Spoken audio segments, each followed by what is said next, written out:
குருவாயூரப்பன் முன் குன்றிமணி உருளி ஏன் இருக்கிறது தெரியுமா?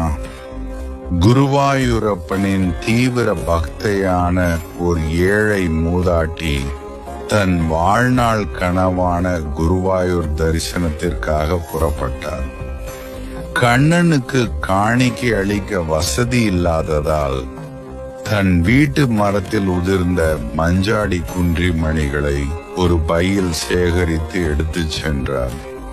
அவர் கோவிலை சென்றடைந்த அன்று அப்பகுதி மன்னன் ஒரு யானையை காணிக்கையாக வழங்க வந்திருந்தான். கூட்ட நெரிசலில் சேவகர்கள் மூதாட்டியை தள்ளிவிட அவர் வைத்திருந்த குன்றிமணிகள் சிதறி ஓடின. தன் காணிக்கை வீணானதை கண்டு மூதாட்டி கண்ணீர் வடித்தார்.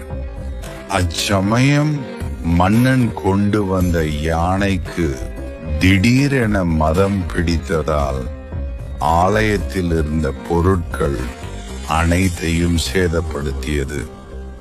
அங்கிருந்தவர்கள் குருவாயூரப்பனிடம் பிரச்சனம் கேட்க அசரீரியாக ஒலித்த குருவாயூரப்பன், எனது பக்தையையும் அவளது காணிக்கையையும் அவமதித்ததால் தான் இது நிகழ்ந்தது என்று உணர்த்தினார். உடனடியாக அங்கிருந்தவர்கள் மூதாட்டியிடம் மன்னிப்பு கேட்டு சிதறிய குன்றிமணிகளை சேகரித்து கொடுத்தனர். அவர் அவற்றை அன்புடன் சமர்ப்பித்ததும் யானையின் மதம் அடங்கியது. அந்த மூதாட்டியின் தூய பக்தியை நினைவு கூறவே இன்றும் கோவிலில் குன்றிமணி